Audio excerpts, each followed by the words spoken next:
Hi, so today I'm going to be taking a look at a transition Sentinel frame. So this is how the frame comes.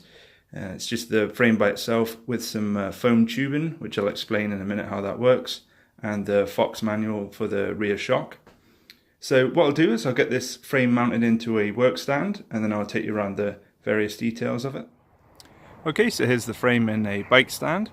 So what I'll do is I'll start at the front of the frame and then work my way back. So let's start with the head tube. So this is a tapered head tube, as most modern mountain bikes are. This already has a set of headset cups installed. Obviously it doesn't come like that as standard, but they're pretty standard sizes, easy to get hold of. And I'll talk about the cable routing or cable routing, depending on where you are in the world. So this has internal cable routing for the dropper and for the gears, but it's external for the brake line. So I'll show you how the internal cable routing works. So you need a 2mm Allen key. You just take off this cable cover here. Splits into two pieces, which clamp round the cable and obviously keep it secured in place. Now, I said I'd talk about the tubes that come with it. So it comes with this foam tube, which is what you would sit on the cable itself, and then you would feed it into the frame, and it just sits inside the frame to stop any banging. It's a little bit fiddly. Ideally it would have had tubes in there, but this solution probably is going to work out alright. There's plenty of clearance in here, so you can get your hand in, and it's a pretty wide space, so you shouldn't have any problem feeding the cable through. So here's where the gear cable exits, at the bottom of the down tube. So you feed it in on the left, and then it comes out here, and then you feed it into the chainstay, and then it has a little exit there, which I'll show you in a second. So this comes with a Fox DPX2. I believe this is the Performance Elite version, so it doesn't have the Kashima. This has low speed compression and rebound adjustment, and it also has a climb switch. The low speed compression, which most people miss, is in the middle here. You need to use a 3mm Allen key to adjust that, and the rebound is just a normal dial with some machined edges. This is a metric shock, and it's mounted onto two bearings here.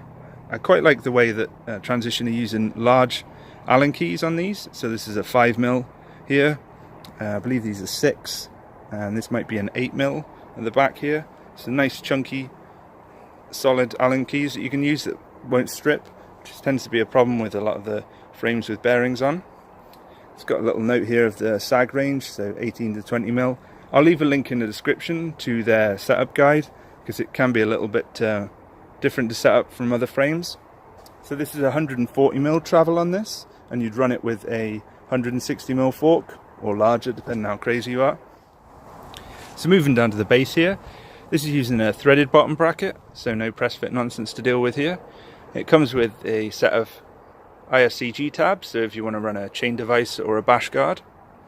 And then on the stay, it's got a pretty substantial rubber protector. And then here's the exit point for the gear cable. And there's the pivot point for the frame. This is called the Giddy Up system by Transition. It's basically a 4-bar, so pretty reliable suspension design. So onto the rear of the frame. So it uses the 148 standard, 148 by 12. It's got an X12 axle that comes with it. This uses a, let's see if we can get that to focus, a little compression collar around the side to help it stay in place. So a lot of through axles tend to want to unwind themselves, so see how this one works out.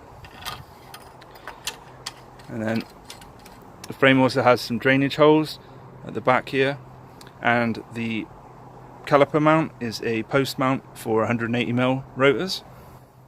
Here's just a look in the frame. So it says it's got clearance for a 2.5. Once the bike is built up, I'll show you what it looks like with some Maxxis Aggressor tyres on. And then just going to go freehand here. So this is a size large, and then you see the frame is mounted so when the suspension compresses, it fits around the frame. So around on the other side of the frame, it's got some points here for the brake line. So you can obviously put cable or clips in depending on what you want. So here's the bottom of the frame. So it's got this rubber down tube protector already installed. It's pretty wide and substantial, so it should help with rock strikes. And then it has a drainage hole at the bottom of the frame to let any water get out. So that was a look at a transition Sentinel frame. So I'll be doing a follow-up video to this, showing you the bike once it's actually built up. So if you've got any comments or questions, please feel free to leave them in the box below. Thumbs up are always appreciated, and thanks for watching.